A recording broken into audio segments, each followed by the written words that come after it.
راجن پور بزم حسان رضی اللہ تعالیٰ عنہ کے زیر اہتمام محفل نعت و تقریب حلف برداری کا انعقاد۔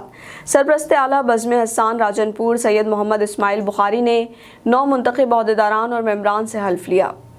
بزم حسان راجن پور کے زیر اہتمام تقریب حلف برداری و محفل نعت کا انعقاد کیا گیا۔ ثنا خواہ مصطفیٰ نے گلہائے عقیدت پیش کر کے سماں باندھ دیا، ہر طرف درود و سلام کی صدائیں بلند کی۔ اس موقع پر سرپرست اعلیٰ بزم حسان راجن پور سید محمد اسماعیل بخاری نے 9 منتخب عہدیداران و ممبران سے حلف لیا۔ سخی محمد آصف سلطان، علامہ قاری محمود احمد قاسمی، ڈاکٹر عرفان اللہ، ملک صاحبزادہ، جلیل الرحمان صدیقی، سردار زاہد محمود خان مزاری اور دیگر مقررین نے خطاب کرتے ہوئے کہا کہ آپ صلی اللہ علیہ وسلم سے محبت و عقیدت دین و ایمان کا جز ہے۔ نبی کریم کی تعلیمات پر عمل کرنے سے ہی امت مسلمہ کے مسائل حل ہو سکتے ہیں۔